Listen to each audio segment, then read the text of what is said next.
del Uruguay, y esta charla en particular va a tener como foco el rol de la ganadería en las poblaciones de fauna. O sea, vamos a hacer foco en la fauna de pastizales naturales, pero haciendo una especie de interpelación a qué rol ha tenido y tiene la ganadería en esta fauna y en este ecosistema en particular.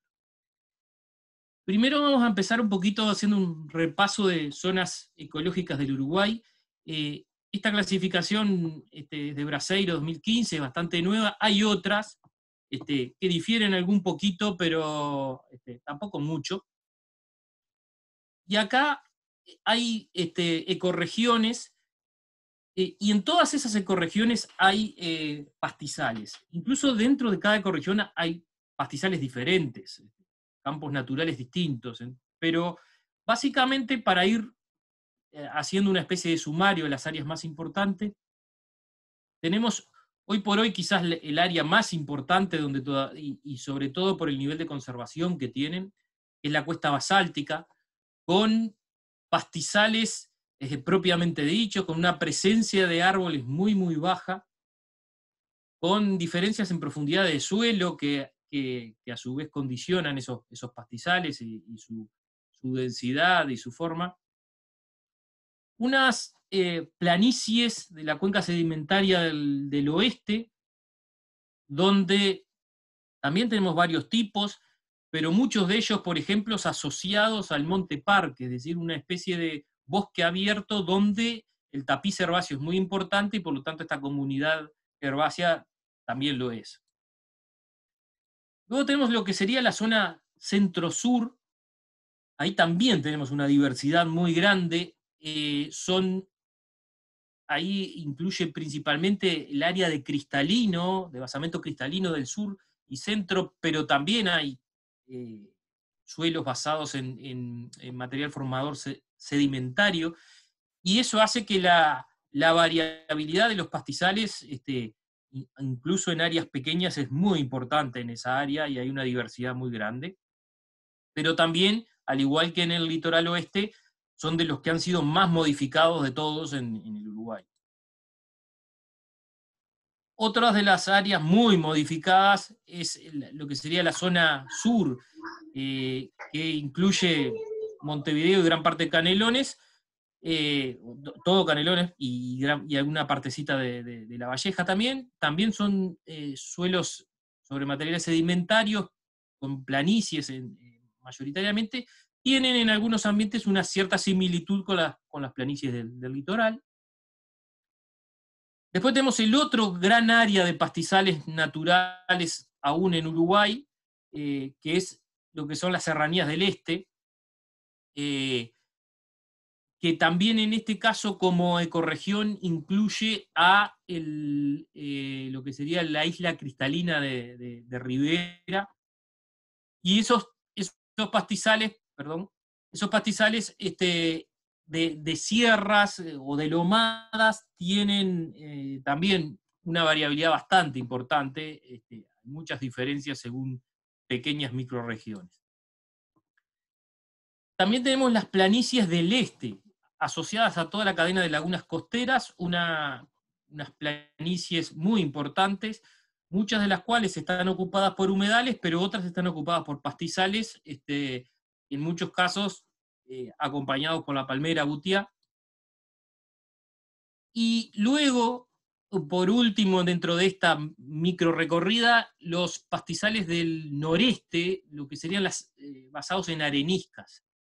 Estos para mí son muy interesantes, son de los más ricos quizás en fauna, y por supuesto también en flora, pero también son los que están desapareciendo más rápidamente. Incluso casi toda el área de areniscas de Uruguay son suelos de prioridad forestal. Entonces vamos a empezar haciendo un poco de historia, pero en este caso un poco de historia natural. Hoy los campos o praderas naturales de Uruguay integran el bioma campos, que junto con el bioma pampa forman los pastizales del Río de la Plata, que es una de las regiones de pastizales o praderas templadas más extensa del mundo. Esta clasificación, hay otras clasificaciones que nos meten dentro de la pampa directamente. A mí me gusta bastante esta de Soriano y porque hay bastantes diferencias entre lo que es los campos que estarían en todo el Uruguay y el sur de Brasil, con lo que es la pampa, que básicamente está en Argentina. Pero eso es ahora. ¿Qué pasó hasta hace unos 10.000 años atrás, en el Pleistoceno superior?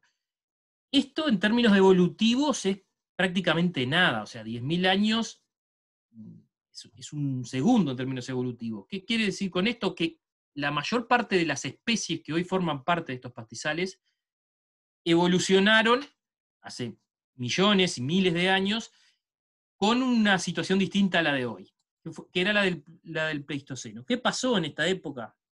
Bueno, las estimaciones de clima de esta época, se calcula que fue una era de máximo glacial, entonces todo lo que es el área cubierta por hielo en el planeta se había extendido mucho.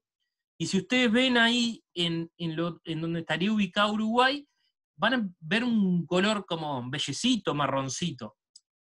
Eso implica que en esa época esta zona era bastante árida, o sea que era bastante más seca de lo que es hoy en día.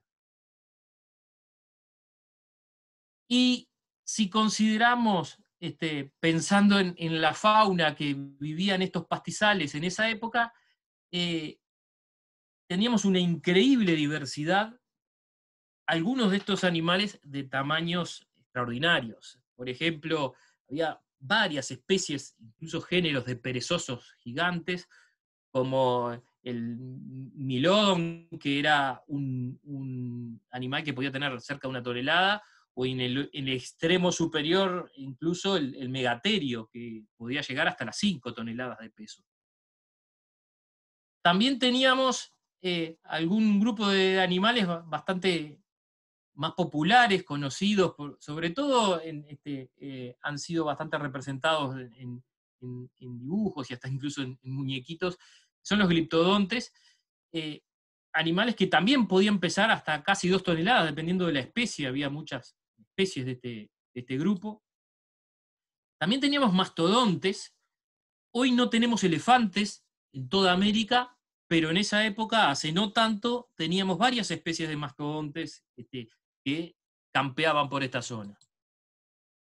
Otros animales como el toxodonte, que tiene un cierto parecido con el rinoceronte actual, también eran herbívoros grandes, más de 1 tonelada, que pastoreaban en esta zona. Es decir, teníamos una presión de herbivoría muy importante.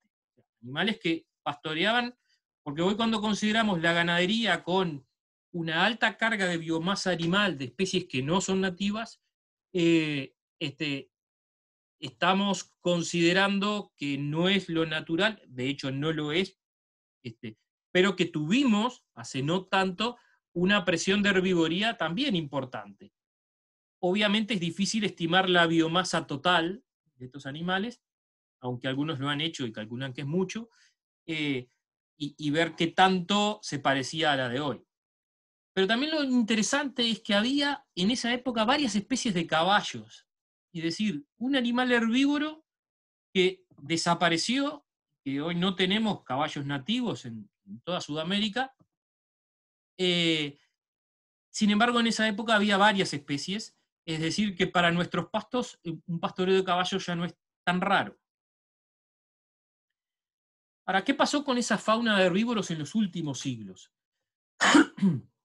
Bueno, teníamos algunas especies que todavía tenemos, pero que, como esta, por ejemplo, el venado campo, que es una especie hoy amenazada, con unas poblaciones muy chiquitas, que probablemente tenía varios millones de ejemplares distribuidos por todo el país, es decir, desde la extinción de toda esa megafauna, que no lo dije, pero una de las hipótesis de la extinción de la megafauna, entre otras cosas, está esa sequía o ese déficit hídrico que se produjo por un largo tiempo, pero también coincide con la llegada de la especie humana a esta zona del planeta, y por tanto probablemente hayamos tenido mucho que ver con la desaparición de esta fauna de esta zona. La fauna de herbívoros que se ha mantenido en los últimos siglos y todavía existe, bueno, como decíamos, el venado de campo seguramente con una población bastante mayor, el ñandú, que también es una especie que por suerte todavía es común en el norte, pero viene retrocediendo en casi todo el resto, y en toda su distribución natural viene retrocediendo. Algunos roedores muy grandes, de hecho el más grande del mundo, como el carpincho, que estaban hace muchos siglos y bueno, siguen estando, y hoy después vamos a ver, pero sus amenazas no tienen que ver tienen que ver más con nosotros que con la ganadería.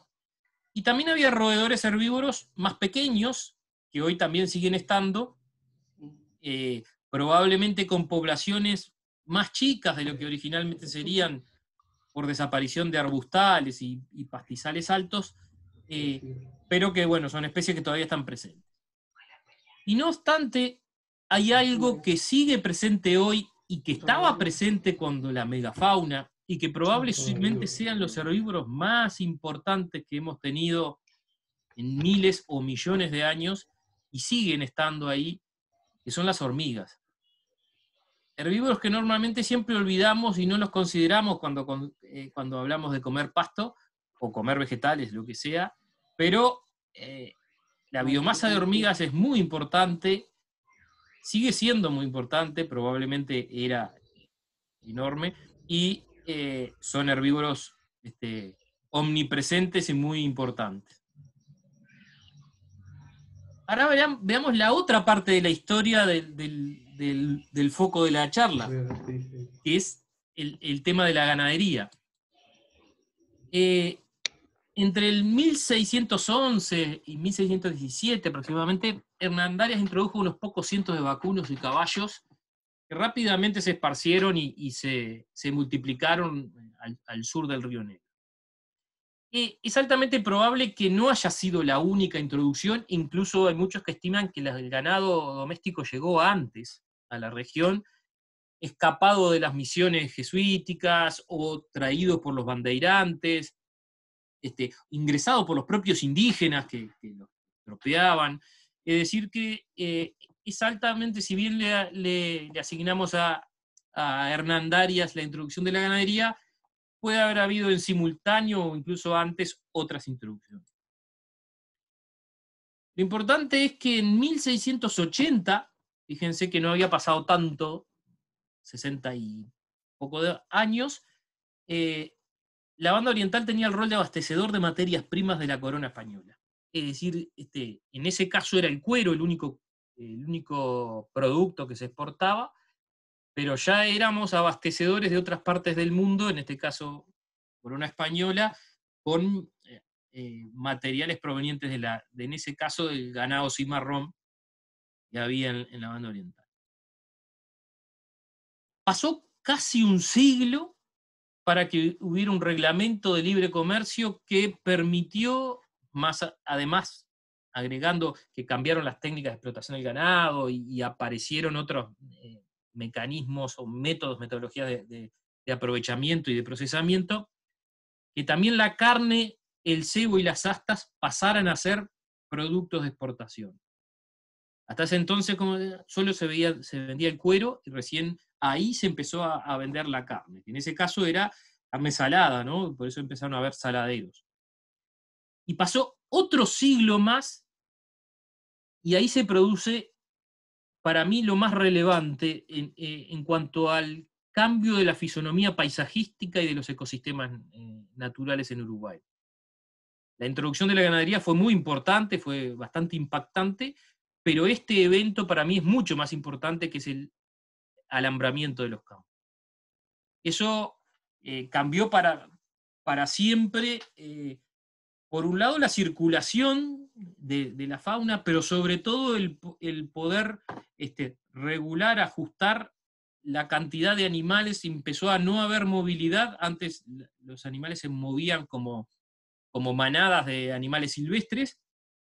De hecho, cuando se hacían los faeneros, cuando los capturaban, había zonas en el Uruguay que los iban a buscar porque sabían que ahí se congregaban naturalmente, o sea, no estaban equidistribuidos y con la misma densidad. El alambramiento empezó a permitir eso. Y si venimos al presente, la ganadería tradicional en Uruguay ha sido mayoritariamente mixta y basada en campo natural.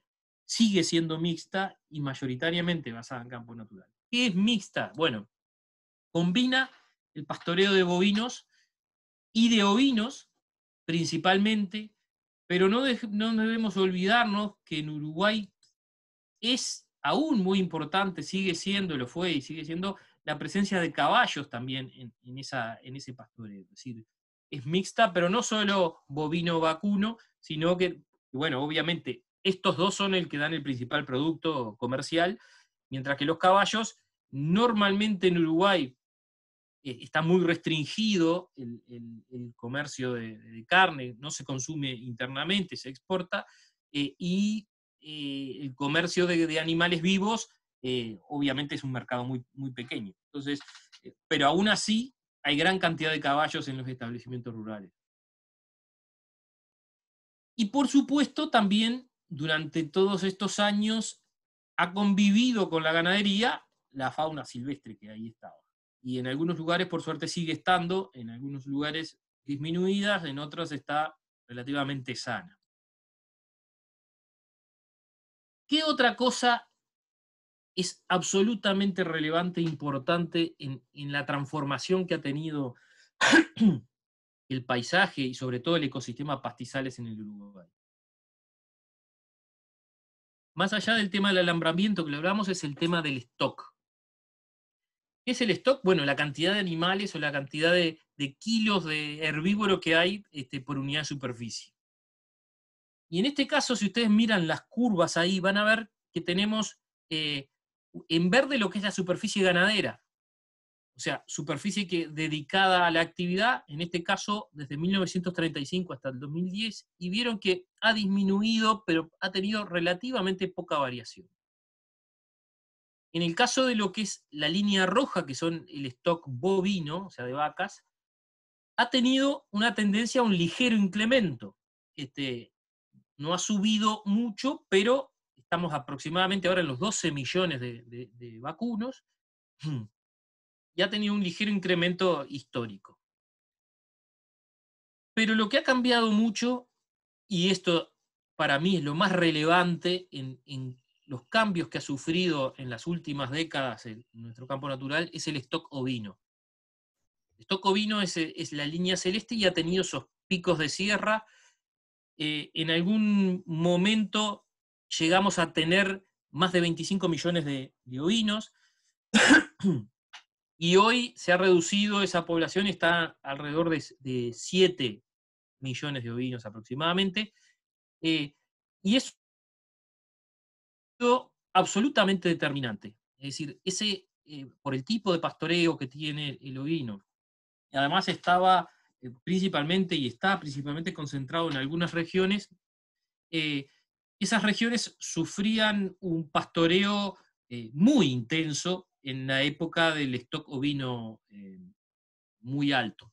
Sumado a esto, en ese sistema que era principalmente lanero, en una época donde la lana valía y, como ustedes saben, para producir lana, como es una necesidad del animal, es su cubierta exterior, digamos, es su protección, es prioridad. Entonces, solo necesita estar vivo para producir lana.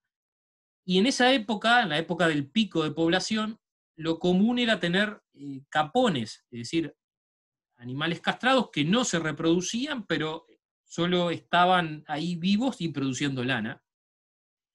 Por lo tanto, había un enorme sobrestock de animales por hectárea, y eso produjo en el largo plazo una degradación del campo y un cambio en la estructura, que eso es lo que principalmente ha provocado la ganadería en todos estos siglos, que es cambios en la estructura de ese pastizal, y también la reducción de algunas especies, algunos grupos funcionales particularmente.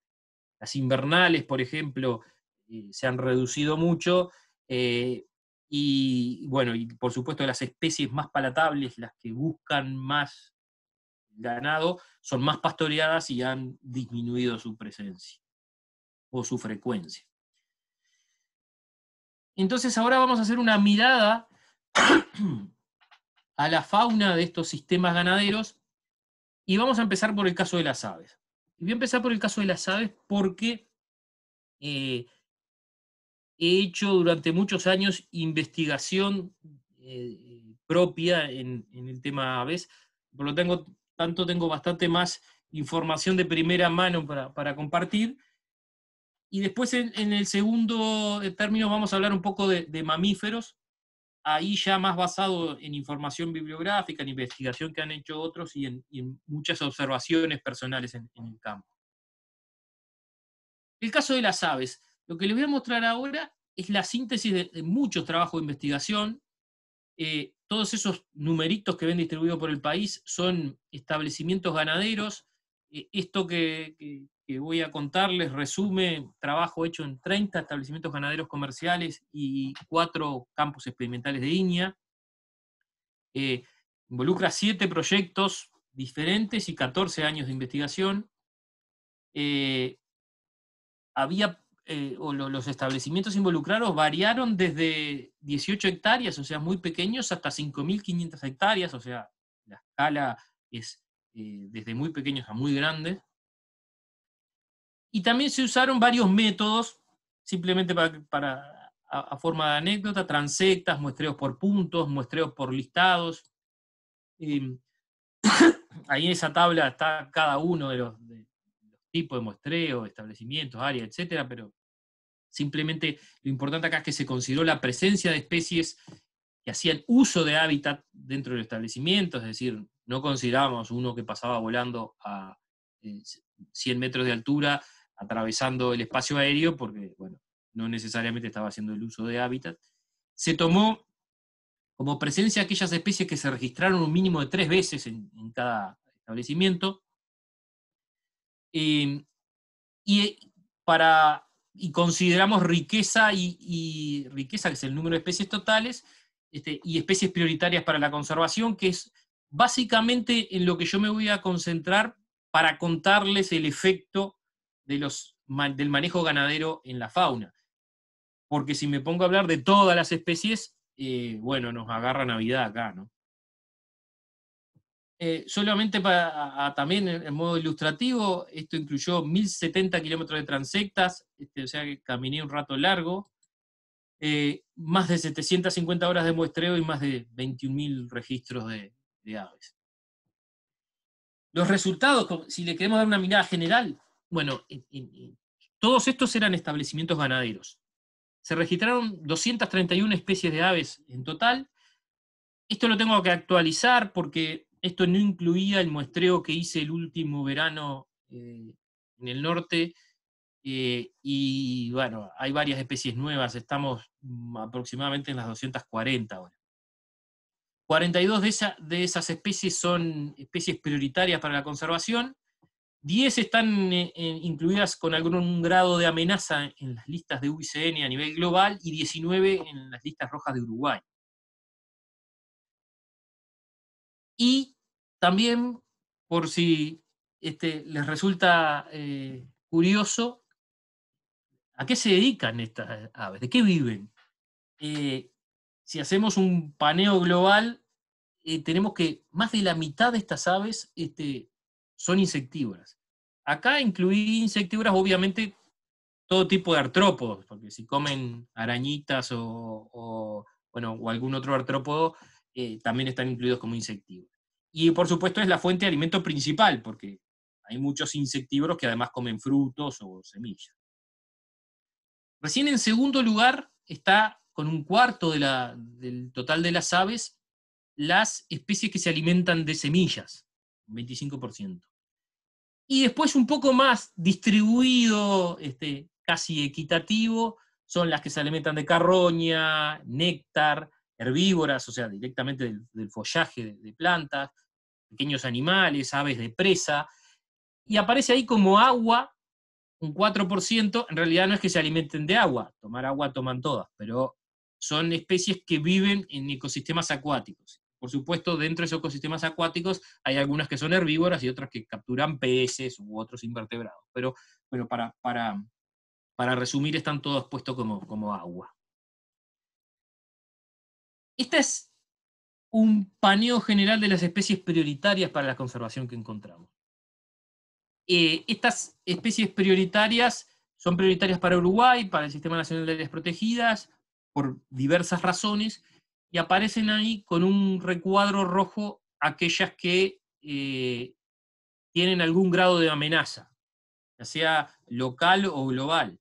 Y simplemente una mención rápida, desde arriba hacia abajo y de izquierda a derecha: el pato criollo, la lina moscata, el aguilucho langostero, Buteo sansoni, el batitú, Bartramia longicauda, el chorlito canela, el chorlo cabezón, el chorlo pampa, el águila mora, el gavilán plomizo, gavilán gris, el federal, la loica pampeana, un pecho colorado grande, la cachirla dorada, el capuchino de collar, el capuchino de boina gris, el ñandú, el dragón, la viudita chocolate, el volatinero, el capuchino de garganta café y la viudita blanca grande. Simplemente todas estas especies, además de otras, por ejemplo, todas fueron encontradas en establecimientos ganaderos con los criterios que les decía, de por lo menos 3 veces para considerar que estaban presentes.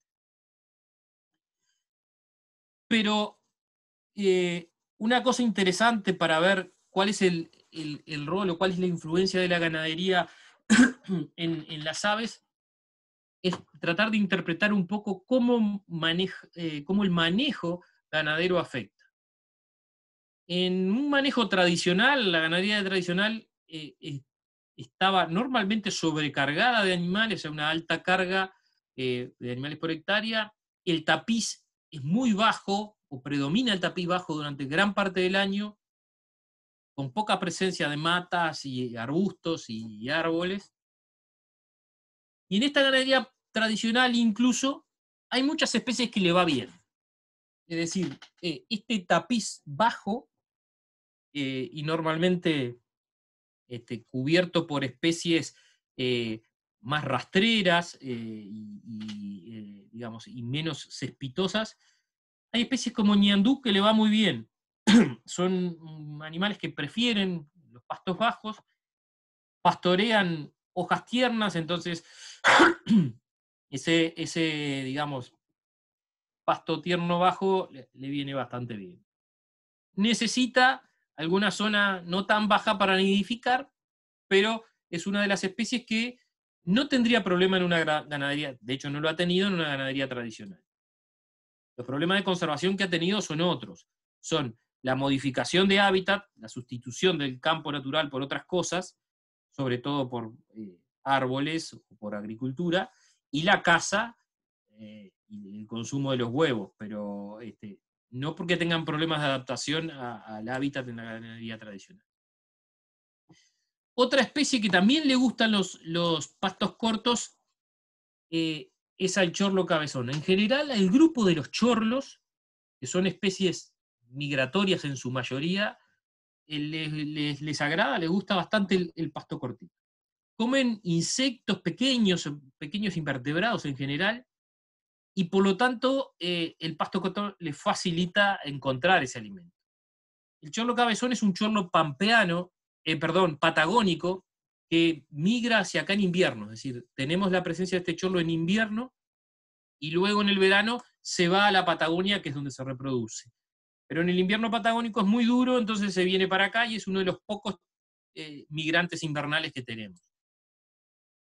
El chorlo canela, en cambio, es un migrador transhemisférico, se reproduce en el hemisferio norte y vuela hasta aquí para hacer su alimentación de invierno, pero el invierno del hemisferio norte es nuestro verano, o sea que aquí está llegando en verano, primavera-verano, puede estar en lagunas o incluso hasta en zonas costeras, pero también en pastizales, y este otro que le gusta el pasto corto, y por lo tanto en la ganadería tradicional no tiene mucho problema. Otra especie, también migradora transhemisférica, es el batitú. Este es un clásico chorlo de pastizal, y hemos encontrado poblaciones bastante interesantes en el norte y presencia de la especie en casi todo el país, vinculado a la ganadería. Incluso puede llegar a utilizar pasturas sembradas o hasta rastrojos de agricultura. Pero en el campo natural le va muy bien y no tiene problema con el pasto bajo, por lo tanto, otro que en la ganadería tradicional no tiene mucho inconveniente. Lo mismo con esto, que no es un chorlo, que es un tiranio, es la viudita de chocolate, otra migradora invernal, otra especie que nos visita en invierno, también patagónica, y que se alimenta sobre el tapiz herbáceo bajo, y por lo tanto es bastante común verla en algunas zonas del Uruguay en ganadería extensiva tradicional. Lo que sí a esta le afecta bastante más el tema de la sustitución.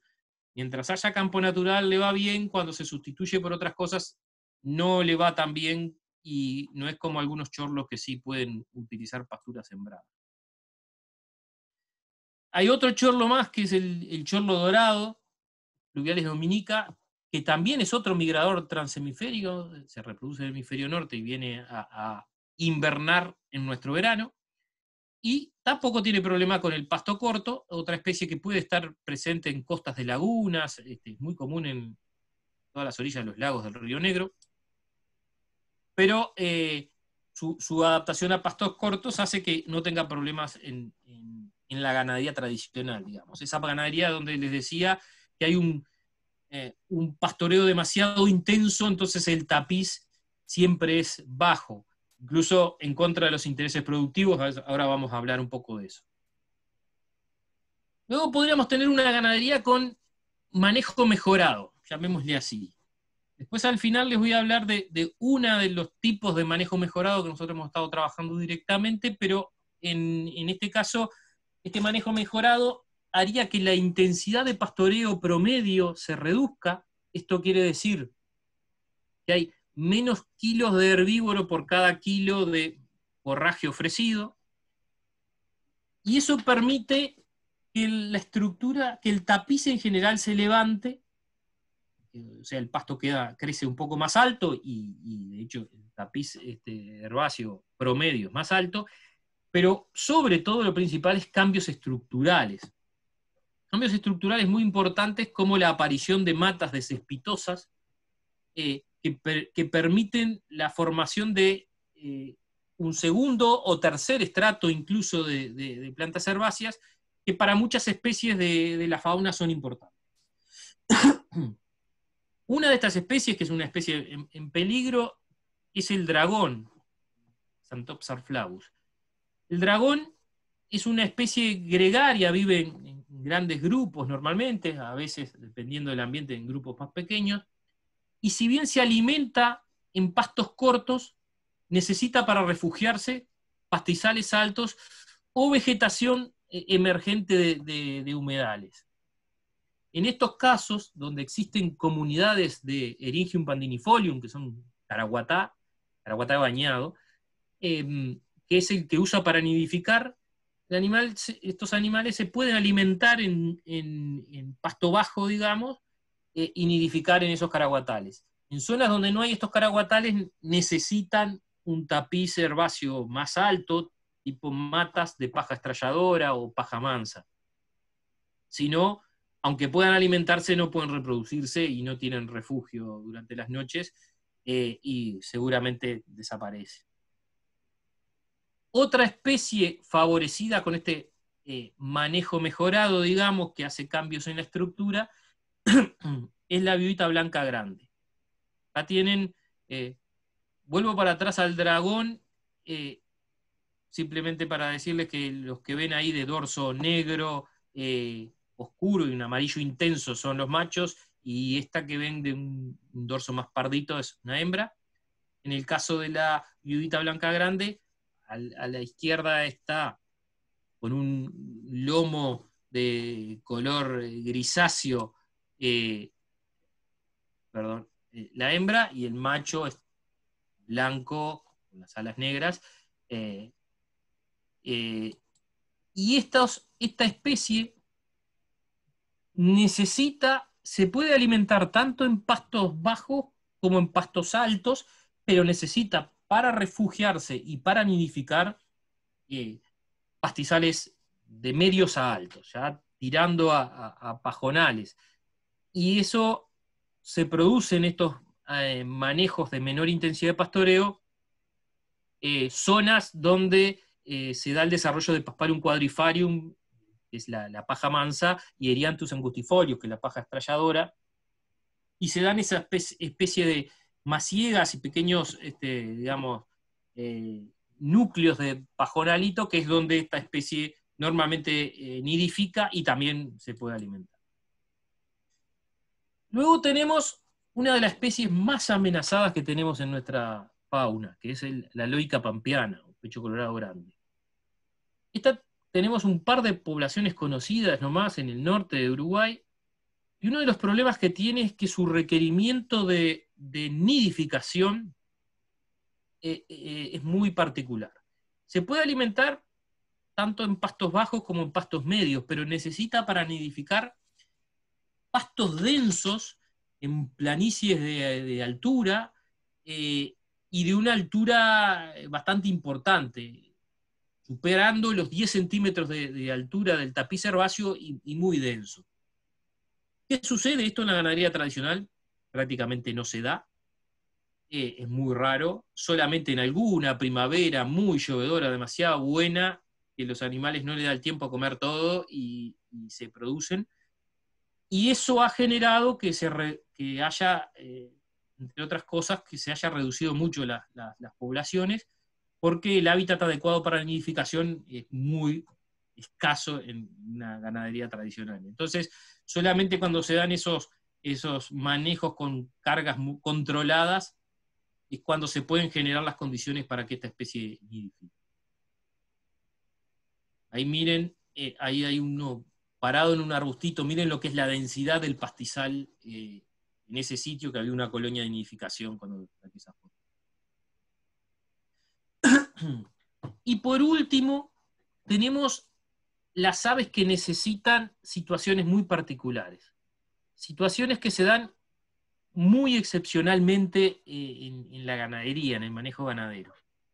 Esas situaciones son la de pastizales altos, y altos me refiero por encima de 1 metro, en muchos casos, dependiendo de la ecorregión que estemos, con gran presencia de arbustos. En otros son pastizales altos, densos, con no tanta presencia de arbustos o árboles en algunos casos. Pero esos se dan en situaciones donde pueden ser exclusiones parciales, no necesariamente exclusiones de muy largo tiempo, a veces exclusiones que por un breve periodo se logran establecer esos pastizales altos, y eso en la ganadería normalmente es una rareza, o sea, no hay áreas excluidas del pastoreo, y por lo tanto ese tipo de pastizales en una ganadería tradicional no se dan, y en una ganadería con manejo mejorado se dan excepcionalmente y en algunos parches. Esos parches, o como le decía, exclusiones que por alguna casualidad quedan, a veces incluso fuera de los establecimientos, costados de los caminos, vías férreas, generan esos ambientes que son los que habitan de las aves más amenazadas que tenemos. Por ejemplo, los capuchinos, los tachurí, los volatineros, ahora vamos a ver algunas especies más en detalle. El género Sporófila, que es el grupo de los capuchinos, prácticamente todas las especies tienen problemas de conservación, si bien algunas de ellas a nivel global no están como amenazadas, en nuestro país sí tienen problemas de conservación. Hay otras, pero los más comunes, que es el capuchino de garganta café, el capuchino, perdón, de boina gris, el capuchino garganta blanca, que es más bien de pastizales húmedos, o sea, cercanos a zonas de humedales, lo mismo que el dominó, que es el Sporophylla colaris, pero también que tienen problemas cuando hay sobrepastoreo, porque no, aún en esos ambientes no se producen esos pastizales altos que ellos necesitan. Pastizales altos que además tienen que tener muchas semillas, porque son granívoros todos, y arbustos, porque no nidifican en las gramíneas. Viven casi toda su vida posados en gramíneas y se alimentan de gramíneas, pero necesitan pequeños arbustos para nidificar.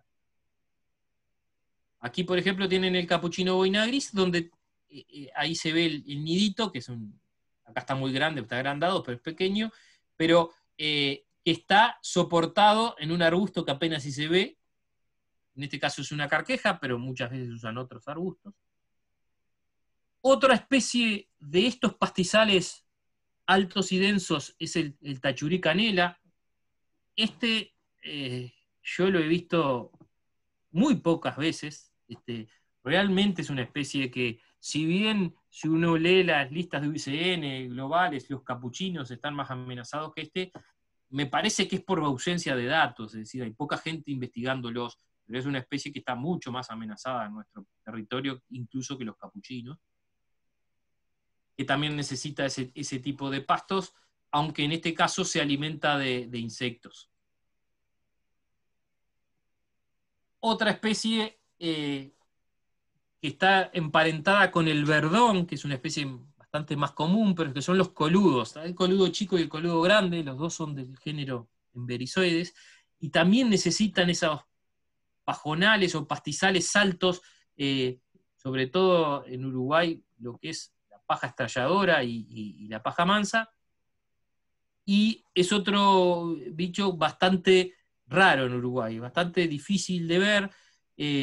En el norte, en Tacuarembó, Rivera, es donde yo he encontrado más ejemplares, pero también se dan circunstancialmente esos pastizales altos y después, o por la quema o por el pastoreo, desaparecen y desaparecen las oportunidades para estos.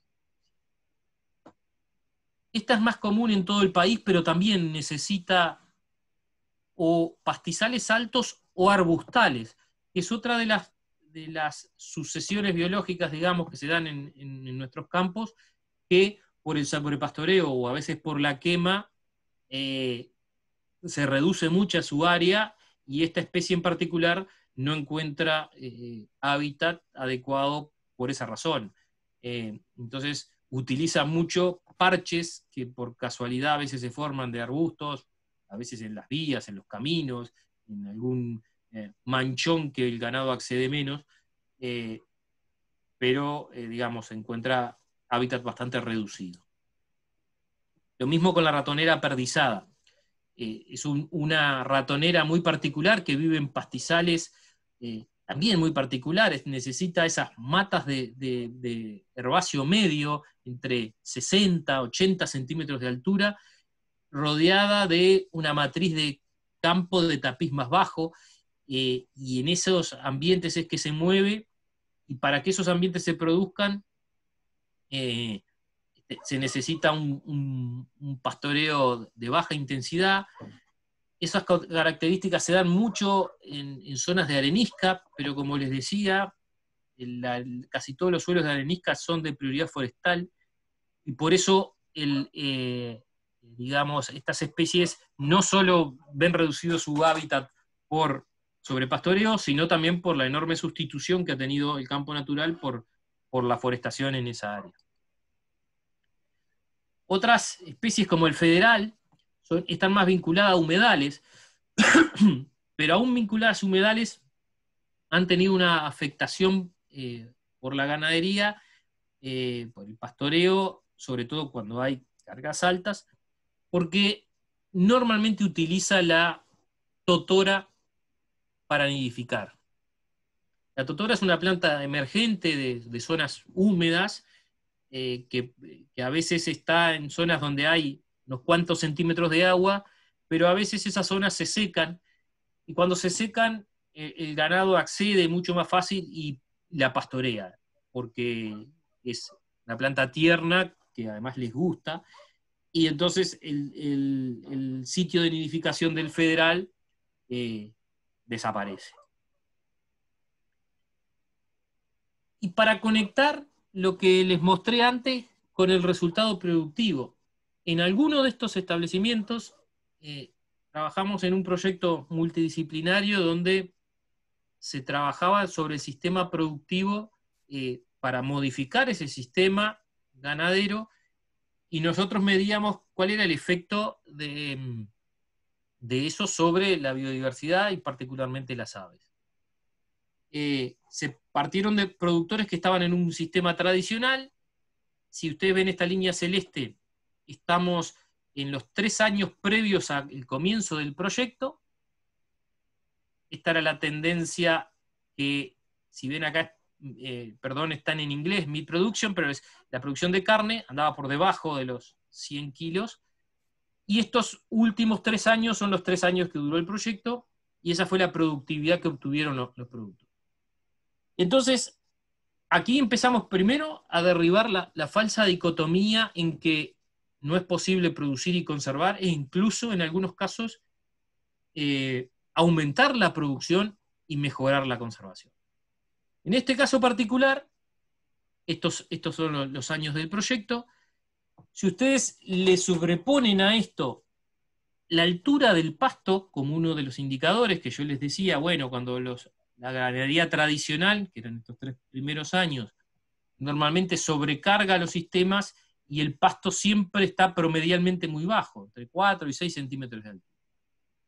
Eso implica que la cantidad de forraje producido se reduce, porque bueno, no hay remanente de área foliar que permita que las plantas crezcan y produzcan más biomasa, entonces si siempre está bajito, crece menos. Es así, a pesar de que muchos en el sentir popular creen que es a la inversa, y cuando está cortadito y bajo crece más, bueno, no, crece menos. Eso hace que la productividad de biomasa, la productividad primaria, sea baja, en este caso tenemos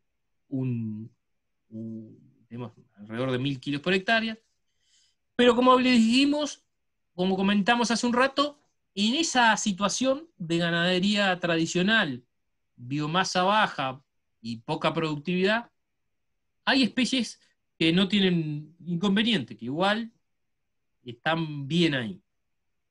Ya cuando pasamos a especies, como le decíamos, que necesitan un manejo mejorado, por ejemplo, el dragón y la vihuita blanca grande, en esta situación no encuentran ambiente, y recién cuando pasamos a este sistema, con lo que nosotros llamamos intensificación ecológica, el tapiz herbáceo, la altura del pasto en el estrato bajo, pasa de 8 a 12 centímetros. Eso implica, en términos productivos, muchísimo, porque estamos pasando de un sistema que trabajaba con 1000 kilos a un sistema que puede alcanzar a los 3000 kilos, o sea, triplicar la producción primaria, la producción de forraje. Y eso después resulta en una producción animal, como veían en la curva, más alta. Y eso permite no solo mejorar la producción, sino que mejoramos las condiciones ecológicas para que todos estos sigan estando, pero además aparezcan los que necesitan ese manejo mejorado. El problema sigue estando con estas que requieren condiciones especiales o pastizales más altos. Ahí es mucho más difícil lograrlos con una ganadería, incluso con un manejo mejorado, y bueno, hay que recurrir a cuestiones especiales para conservarlos, y por eso tenemos que pensar en estrategias particulares, como pueden ser reservar pedazos de campo o lugares para que encuentren hábitat de estas especies. Ahora, ¿qué pasa? Si uno mira fríamente estos números y dice, no me digas que porque sube de 6 centímetros a 8 o 10 centímetros de altura, cambia la fauna. Bueno, ese cambio en centímetros de altura en el tapiz bajo puede modificar, sí, algo la fauna. Pero lo que principalmente modifica es esto, es el cambio de estructura que se da cuando eso se produce. Este es un caso de estudio de ese proyecto que les mostraba los resultados productivos y la altura del pasto, lo que sucedió entre 2013 y 2015. Acá tenemos un productor que venía de su manejo tradicional y tenía el estrato bajo, ocupaba todo esto, 90 y pico por ciento, y tenía lo que son especies altas, caraguatá, cardilla, etcétera, muy reducido. Al reducirse la intensidad de pastoreo, es decir, reducir la carga y aumentar la oferta de forraje porque el pasto empezó a crecer, esa altura del tapiz herbáceo bajo, que es la que produce la mayor cantidad de kilos, no es quizás la que produzca el cambio a nivel de la fauna, pero sí la presencia mayor de carqueja, de cartilla, de paja estrelladora, de arbustos como el mío y otros arbustos. Es decir, hay un cambio en la estructura y eso es lo fundamental para la fauna. Mucho más que las especies, importa la estructura. Entonces, de esta parte, unas pequeñas conclusiones. Los sistemas de producción ganadero basados en pastizales naturales conservan una gran diversidad biológica.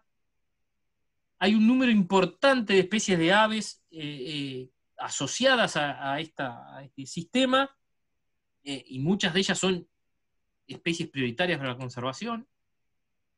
Hay oportunidades, como les mostraba, de una relación de beneficio entre el aumento de la productividad y la conservación del hábitat. De hecho, para muchas especies, el aumento de esta productividad por esta vía mejora las condiciones ambientales. Y para algunas especies de pastizales altos hay que implementar iniciativas especiales. Aún mejorando mucho el manejo ganadero, es muy difícil que se den esas condiciones. Ahora veamos el caso de los mamíferos. Como les decía, a partir de ahora voy a hablar de algo que no hemos hecho investigación directamente, o muy poca, alguna cosita así, pero sí bastante observación, y bueno, sí he leído investigaciones que han hecho otras, y hay cosas que son muy evidentes cuando uno anda mucho tiempo en el campo, y es, perdón, ¿qué pasa con estas especies de mamíferos silvestres en relación a la ganadería? Por ejemplo, vamos a empezar con una especie icónica, herbívoro, que, como les decía, estaba distribuido por todo el país y en muchos millones, y que hoy está muy reducido. Es altamente probable que no haya sido por efecto de la ganadería en forma directa, pero seguramente sí algo tenga que ver. Una de ellas, uno de los efectos que sí tiene que ver es el alambramiento. De hecho, hoy estas poblaciones de venado sobreviven en campos muy grandes y con potreros muy grandes. La otra cosa, seguramente hay una competencia con los herbívoros domésticos, pero sobre todo con la oveja. Es muy claro cuando uno recorre los campos que tienen venado de campo, que en los potreros donde solo hay bovinos o hay muy baja carga de ovinos, la población de venados es mucho más grande que donde hay ovejas. Es probable que sea por la competencia del consumo de pastos, pero yo creo que no exclusivamente. También tiene que haber temas de parasitismo cruzado, probablemente, cosa que la oveja recibe un tratamiento sanitario para esos parásitos y estos animales no. Pero está claro que hoy los pocos que viven conviven con ganadería, perfectamente. Sobre todo con bovinos, con las vacas, con las cuales se llevan mejor y no tienen mucho problema para desarrollar poblaciones interesantes. Otro herbívoro bastante conocido es el carpincho. El carpincho es una especie muy vinculada a zonas húmedas, pero está presente en prácticamente todos los ríos y arroyos del Uruguay, y se ha llevado muy bien con la ganadería, no ha tenido mucho problema. Los problemas de conservación que tenga el carpincho son por la caza, más que nada, y en algunas zonas por la destrucción de hábitat de humedal, pero yo pienso que no tiene ningún problema con el sistema ganadero. De hecho, si los dejan tranquilos un poco sin cazarlos, inmediatamente generan poblaciones importantes en convivencia con el ganado. Hay otros roedores, otros herbívoros menores que han tenido una influencia de la ganadería diferente. Acá aparecen dos especies, una que es nativa, que es la perea, y otra que es la liebre, que es introducida. Una especie que obviamente no ha tenido ningún problema con la ganadería, diría yo que hasta es favorecida porque le gusta comer pastos relativamente bajos y tiernos, y eso lo ha encontrado sin problema en casi todo el país, y por eso es una especie introducida que se expandió y generó poblaciones importantes en todo el Uruguay.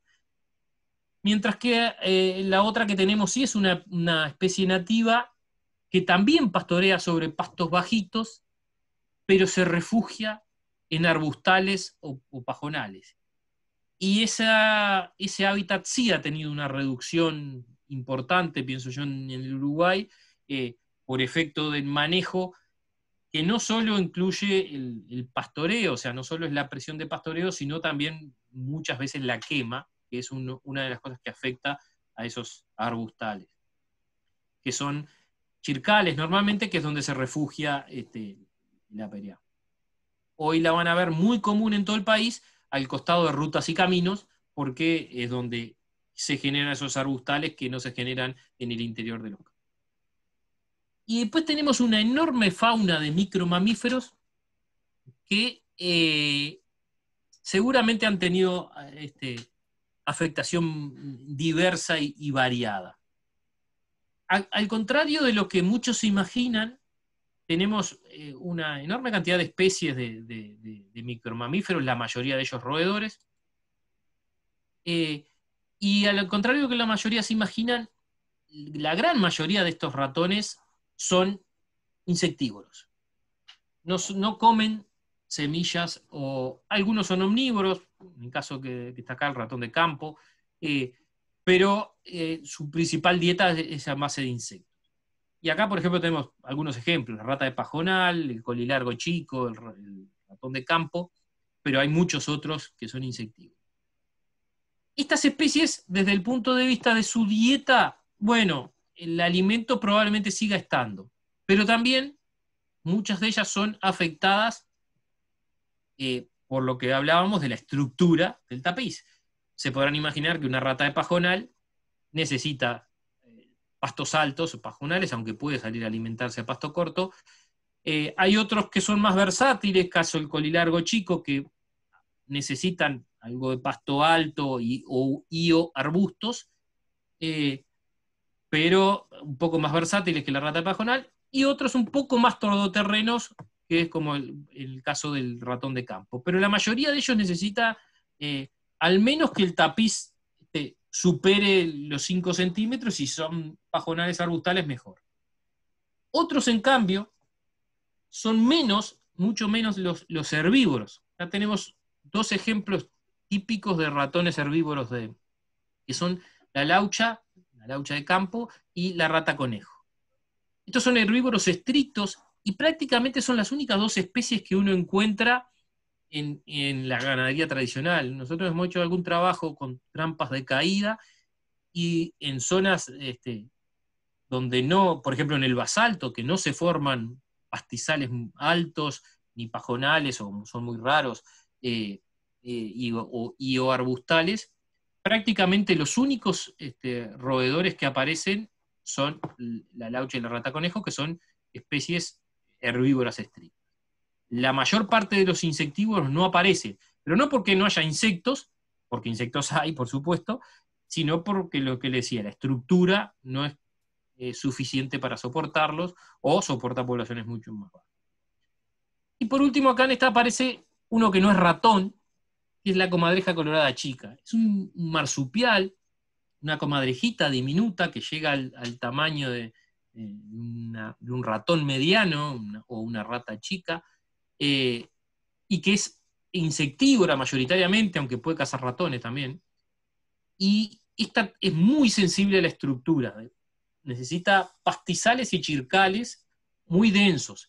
Y hoy, por ejemplo, las poblaciones más importantes de esta comadrejita están en el sur del país, en lugares donde no existe el pastoreo. Y muchas veces con especies exóticas, incluso en la gramilla. Pero las condiciones para que ellas vivan solo se dan en zonas de ese pastizal denso, muy, muy denso y alto, que normalmente solo es posible sin pastoreo, y es más raro donde hay pastoreo. Después tenemos otros mamíferos, los edentados, en este caso del grupo de los armadillos, las 3 especies más comunes que tenemos en Uruguay: tatú, el peludo y la mulita. Sobre todo el tatú y el peludo son insectívoros, no tienen problema de encontrar alimento en los sistemas ganaderos, pero necesitan herbáceo medio por lo menos para ocultarse. Muchas veces, en el caso de la mulita, la cardilla, los cardillales son su refugio, pero en campos muy pelados tienen menos posibilidades, a pesar de que hacen cuevas. Las cuevas las hacen en zonas de vegetación un poco más alta. El tatú es un poco más versátil y a veces incluso nidifica dentro del monte. Y el caso del peludo es el que menos problema de ellos tiene, una especie carroñera. Entonces, muchas veces, fruto de la ganadería, que se mueren animales, encuentra una oferta de alimento más importante que la que encontraría sin tanta cantidad de animales. Aunque también a veces entra en conflicto con el hombre porque es más omnívoro y puede romper silos de grano, y muchas veces los matan porque perforan esos hilos. Dentro de los carnívoros, uno podría pensar que, bueno, la presencia de herbívoros no debería afectar mucho a los carnívoros, pero la afectación, si bien estos animales, en este caso los cánidos nuestros, sobre todo estos dos que son especies de zorro, no tendrían problemas de conservación si no se los matara. Justamente su problema de conservación ha venido más que nada basados en conflictos con el ser humano, sobre todo con los animales domésticos. Pueden predar sobre aves y otros animales domésticos, pero sobre todo en alguna época se han envenenado incluso zorros por su presunta implicancia en el consumo de corderos. Efectivamente, es probable que haya zorros que coman algún cordero. En la mayor parte de los casos son corderos muertos, neonatos o muy débiles, y rara vez preden sobre corderos que están sanos, digamos. Eso es lo que indica la investigación. Pero sin embargo, la mayoría de los productores siguen convencidos de que son un problema para los corderos, incluso a veces no tienen ovejas e igual los matan, o lo que es peor, envenenan, que es un problema que se mantiene en el tiempo porque no solo matas zorro, matas otras cosas, y incluso si el veneno persiste, el que se coma al zorro se puede envenenar. En este caso son 2 especies, una más ligada a pastizales, que es el zorro gris o zorro de campo, el Icalopex, y la otra más ligada al monte, que es el zorro perro o zorro de monte, pero que también se alimenta en pastizales mayoritariamente. Otro carnívoro, pero en este caso de los otros carnívoros de los mustélidos, tenemos especies, alguna muy común en todo el país, como perdón, ahí está equivocado, dice zorro de monte y zorro de campo, los dos cosas, me quedó el nombre, es zorrillo, y a la derecha tenemos el hurón. Los cartelitos quedaron mal. El zorrillo es principalmente insectívoro, aunque también come lagartijas y culebras y otras cosas, y normalmente no tiene problema en los sistemas ganaderos tradicionales. De hecho, sus mayores enemigos son los perros y los autos. Muchas veces son atropellados en caminos y rutas, pero si no fuera por eso, se adaptan muy bien al manejo tradicional ganadero. Mientras que el otro amiguito que tenemos a la derecha, que es el hurón, necesita pastizales altos o arbustales para ocultarse. Si bien puede salir a cazar a pastos bajos, normalmente lo que requiere son pastizales altos. Y otra vez, como veníamos viendo para muchas especies, ese ambiente es bastante más restrictivo y por lo tanto en una ganadería tradicional tienen muy pocas posibilidades, aunque algunos de ellos a veces se adaptan incluso a vivir en borde de monte. Cuando hay un manejo más aliviado y se producen pajonales o pequeños pastizales altos, ellos les va mejor.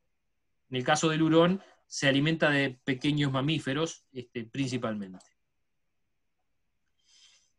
Otros carnívoros, quizás de los más lindos, que tenemos son los gatos silvestres, los gatos monteses. Tenemos un grupo de gatos, que son estos que están a la derecha, gatos montés común, el margay, y el recientemente encontrado para el Uruguay, allá en Cerro Largo, en Paso Centurión, es el jaguarundi. Estos gatos están mayoritariamente ligados al monte. Entonces, se podría pensar que la ganadería los afecta menos, de hecho los afecta bastante menos, pueden convivir con la ganadería sin ningún tipo de problema, aunque alguno de ellos puede salirse a alimentar al campo, sobre todo el gato montés común, sobre todo en los bordes cercanos a zonas de árboles. Pero tenemos una especie, que es el gato de pajonal, que sí es una especie que está muy vinculada y ligada, como su nombre lo indica, a los pajonales o pastizales altos. Es una especie de pastizal, rara vez se mete en el monte, y entonces otra vez es una de las víctimas de la reducción de los pastizales altos o pajonales que se produce cuando el manejo ganadero es de pastoreo muy intenso. Y después tenemos especies con serios problemas de conservación en Uruguay, incluso el caso del puma ha tenido algunos registros recientes, pero casi siempre son registros aislados. Yo en lo personal dudo que haya poblaciones de puma en Uruguay, ojalá sí, pero acá el problema no ha sido el cambio de hábitat. Es una especie muy versátil que se adapta a vivir desde la Patagonia hasta la selva amazónica, incluso América del Norte, en las rocallosas, en la nieve, o sea, muy versátil, no tiene problema de ese sentido. Su principal problema ha sido el conflicto con la ganadería por la predación sobre las especies domésticas, sobre todo los animales pequeños como las ovejas, y eventualmente podrían predar sobre algún ternero. Eso realmente se da poco, incluso en los países donde hay poblaciones más grandes, pero con las ovejas es un problema, y ese conflicto es el que muchas veces hace que cuando aparezcan ejemplares los maten. La otra especie que, si bien no tiene conflicto de ese tipo, porque es una especie que se alimenta de muy pequeños roedores, ni siquiera tiene, a pesar de ser un zorro grande, el aguaraguazú, ni siquiera preda sobre corderos. El problema que ha tenido esta sí, otra vez, es el tema de la estructura del campo, o sea, la estructura del tapiz. También necesita pastizales altos, pasconales donde esconderse, si bien puede salir a alimentarse a campo, a pastos más bajos, necesita esos ambientes para ocultarse, para tener su madriguera y sus crías, y eso, como se ha reducido grandemente en todo el Uruguay, bueno, ha tenido esta especie también una reducción poblacional, y hay muy pocos registros ciertos, digamos, de la presencia del aguaraguazú. Y también tenemos los que se extinguieron. Nadie sabe cuánto el tamandúa bandera o oso hormiguero grande, qué población tenía en Uruguay. Hay muy pocos registros científicos, de la década del 60, si mal no recuerdo, el último, pero hoy está extinto en Uruguay, pero seguramente tuvo poblaciones interesantes, porque el ambiente que que necesita estaba, y es otra de las especies que se ve, digamos, afectada por la reducción sobre todo de los pajonales y pastizales altos, porque su alimento, hormigas y termitas, sigue estando. El otro extinto, este no es una especie típica de pastizal, esta es una especie de bosque, selvática, pero estaba distribuido en todo el Uruguay. Y por lo que sabemos de los montes de Uruguay, que nunca tuvieron una gran superficie, era una especie que vivía probablemente y se refugiaba en los bosques, pero se alimentaba y predaba sobre especies de campo. Pero otra vez es una especie que tiene un conflicto importante porque es capaz de predar sobre ganado y por lo tanto tempranamente, incluso antes del siglo XX, fueron cazados y exterminados. Hay muchas localidades en Uruguay que se llaman Rincón del Tigre, Cueva del Tigre, Zanja del Tigre, Cueva de la Tigra. Muchos de ellos probablemente hacían referencia a la presencia de esta especie. Y para ir terminando, bueno, ¿cuáles son las oportunidades que tenemos? Porque es claro que la ganadería en estos siglos ha generado impactos y modificaciones sobre nuestros ambientes, pero es clarísimo también que hoy por hoy es el sistema productivo más compatible con la conservación de la biodiversidad que tenemos, por lejos. Entonces, ¿qué oportunidades tenemos para seguir haciendo compatible la conservación de la fauna y la flora con este sistema? Uno de ellos es el agregado de valor. Ese agregado de valor, más allá de lo que veíamos que uno puede mejorar las condiciones incluso para la fauna, aumentando la productividad, también se puede trabajar que ese producto derivado de estos sistemas valga más, por lo tanto produciría mayor ingresos sin la necesidad de un aumento tan grande de producción. Las certificaciones son uno de esos caminos. No es un camino fácil y no es un camino barato, pero existen certificaciones ambientales generales, las ISO 14000 ambientales, las Global Gap, que son mucho más específicas para productos alimenticios, sobre todo para la Unión Europea, pero son certificaciones ambientales que el tema biodiversidad lo tocan muy lateralmente. Hay otras certificaciones más específicas, pero que no tienen un alcance tan global, por ejemplo, Wildlife Friendly, que es una asociación, una ONG de Estados Unidos que empezó con un sistema de certificación que certifica productos producidos por productores que su sistema de producción conserva especies que tienen algún grado de amenaza. También tenemos iniciativas regionales de certificación que están muy buenas y que tratan de lograr eso, manejo sostenible, la valorización de los campos naturales, de los pastizales naturales, no solo por su producto, sino también por cuestiones culturales y por la fauna, y que ha desarrollado un sello de certificación de carnes, las carnes de pastizal, que es uno de los mecanismos que se ha buscado para agregar valor a los productos que provienen de estos sistemas de producción. Y tenemos también, ¿por qué no?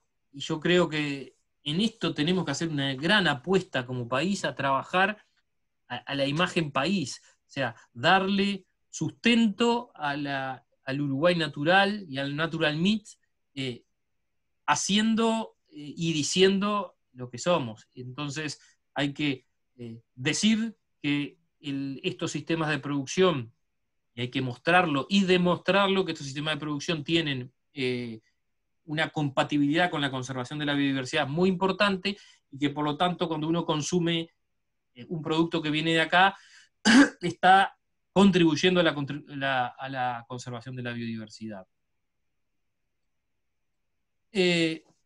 La otra vía pueden ser los protocolos de evaluación ambiental, ya no certificaciones de productos o de sistemas, sino protocolos que evalúan el estado del ambiente. Eso es probable que no necesariamente agregue valor, pero yo creo que en el corto plazo van a ser necesarios no para vender mejor, sino para mantenerse en el mercado. Y, por ejemplo, la FAO, a través de la generación de LEAP, que es una sigla, en inglés es Livestock Environmental Assessment and Performance, ha generado una enorme cantidad de guías para evaluar ambientalmente los sistemas de producción animal en el mundo. Y yo tuve la suerte de poder participar en el grupo de científicos, el grupo de expertos internacionales que elaboró la guía de evaluación de biodiversidad. Es decir, también hay una guía para evaluar la biodiversidad en los sistemas ganaderos del mundo, en los sistemas de producción animal, a varias escalas. Hoy nosotros, Uruguay está haciendo un proyecto de evaluación a nivel local, o sea, a nivel de establecimientos de la biodiversidad, y somos, bueno, país piloto en la aplicación de esta guía. Algunas reflexiones. La sostenibilidad en la producción ganadera es algo que nos importa a todos, porque es uno de los principales productos de exportación del Uruguay, porque genera mucho trabajo, pero además porque es el sistema de producción que hoy por hoy administra la gran parte del territorio nacional, y por lo tanto, tanto la producción como los servicios ambientales dependen de esa administración ganadera. Entonces, tenemos la necesidad de encontrar modelos de producción que consideren la viabilidad económica y la conservación del capital natural y social, proporcionar los servicios ecosistémicos más allá de la carne y lana, que son servicios ecosistémicos muy importantes, pero necesitamos otros: captura de carbono, la calidad de agua, el mantenimiento de la biodiversidad, la conservación de paisajes, etcétera, etcétera. La conservación de la biodiversidad en Uruguay depende principalmente de estos sistemas. En Uruguay no tenemos otra alternativa. Incluso las áreas protegidas, gran parte del área de las áreas protegidas de Uruguay, que son pocas y representan menos de un 1% del territorio, tienen ganadería dentro. Entonces, aún en esos casos, la ganadería es el sistema que está conservando. Y los pastizales naturales, el campo natural, como se lo conoce en Uruguay, es el ecosistema base de los sistemas productivos y de los servicios ecosistémicos. Entonces, cuando hablamos de conservar la biodiversidad, los pastizales para nosotros tienen que ser el centro, es el ecosistema más importante que tenemos y es el que soporta la mayor parte de la producción y de los servicios ecosistémicos.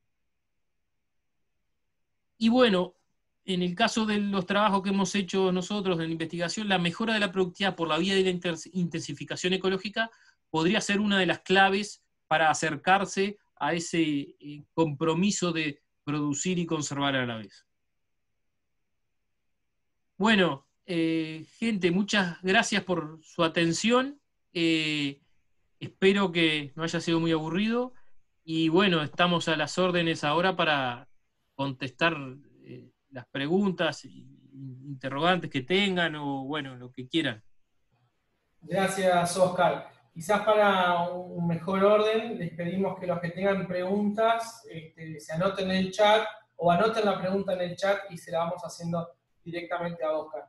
Han preguntado si Oscar va a dejar material. Sí, va a quedar material disponible.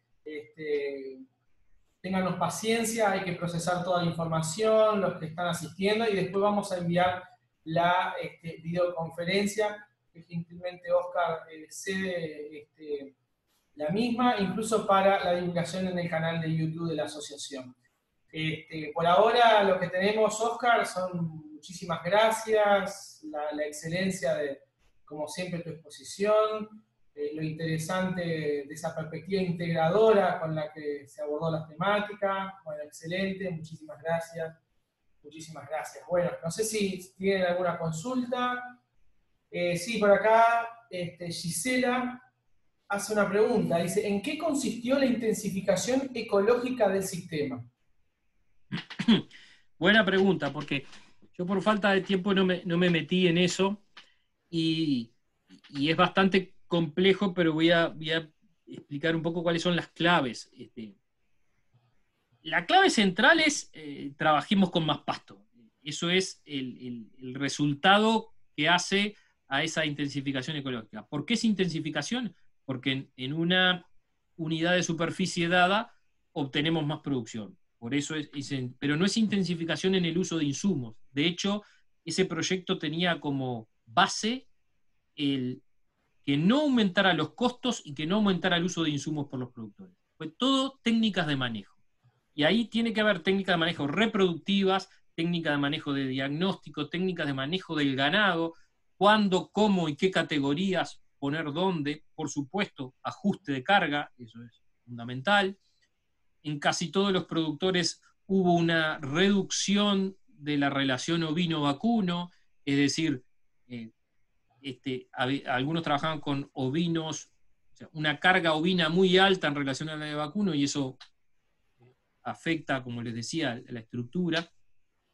En esos casos bajaron un poco, pero todo destinado a generar un ciclo en el cual hubiera siempre más remanente, es decir, que no se pastoreara hasta abajo, hasta que quedara como una cancha de golf. Eso permite más crecimiento, más fotosíntesis, y por lo tanto la curva de producción de forraje empieza a aumentar mucho.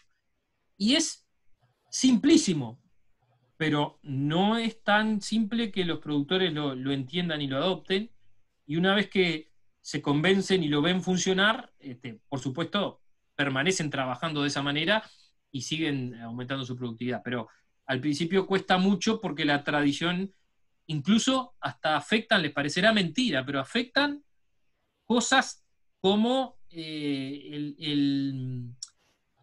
digamos, el estatus en la ganadería tradicional, en los valores tradicionales. Un ganadero con pasto era porque estaba fundido, no tenía plata para comprar ganado para comerse, porque el clic que cuesta hacer es, estamos produciendo todo esto y no lo estamos comiendo. Cuando el kit del sistema es producir más al final de la cuenta y no comerse todo el pasto que se produce. Justamente el aprender a vivir con que no hay que comer toda la productividad primaria es el asunto más difícil.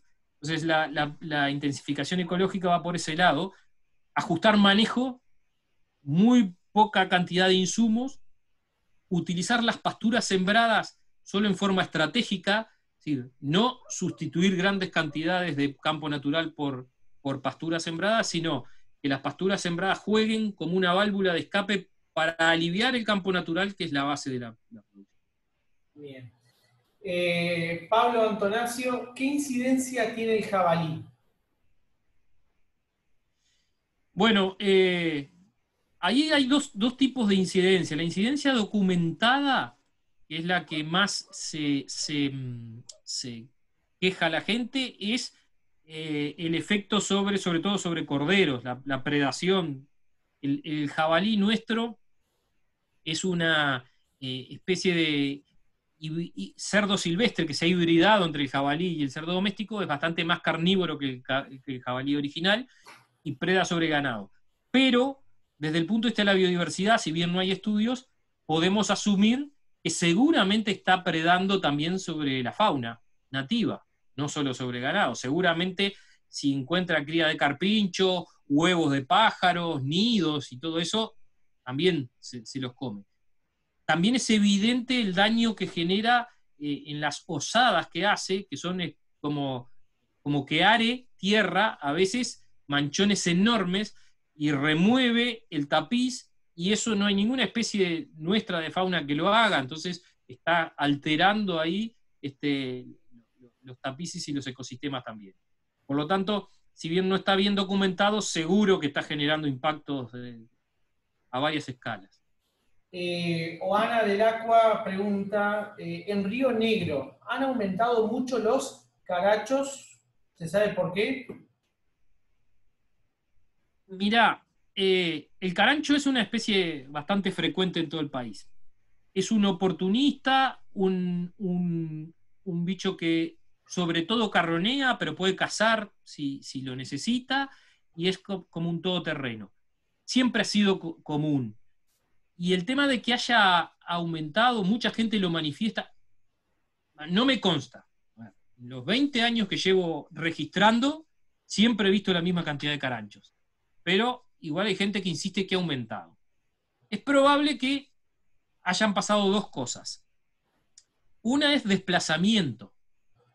Hay un montón de superficie de hectáreas que están dedicadas hoy a la agricultura o a la forestación, donde es muy difícil que ese animal encuentre alimento. Por lo tanto, tenemos 2 millones y pico de hectáreas que no están más dentro de su menú, y por lo tanto la población se tiene que dirigir a otras zonas, y puede ser que ahí haya un aumento, no porque haya aumentado realmente, sino por una concentración. Si consideramos 3 o 4 décadas para atrás, sí es probable que haya habido un aumento, pero que no es un aumento, sino una recuperación. ¿Por qué? Porque, como les decía, hace unas décadas se envenenaba mucho carne para matar predadores de corderos, o supuestos predadores de corderos, y esa carne envenenada la comían zorros, la comían cuervos y la comían los caranchos también. De hecho, hoy, aunque está prohibido, yo he visto gente envenenando carniza y matando caranchos en varias partes del país. Que se haya dejado un poco esa práctica puede haber hecho que la población de caranchos se haya recuperado, y por lo tanto, si uno compara con 30 años atrás, capaz que sí ve más caranchos, por lo que te decía, es una especie muy versátil y todoterreno. Susana Méndez plantea, ¿el sistema de pastoreo Voisin es un sistema sostenible como el que describes?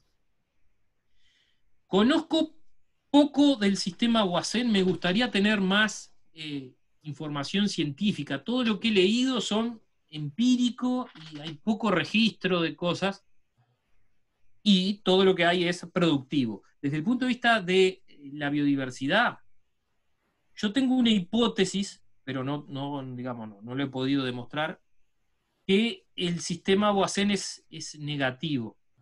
¿Pero por qué? Y voy a explicar mi hipótesis.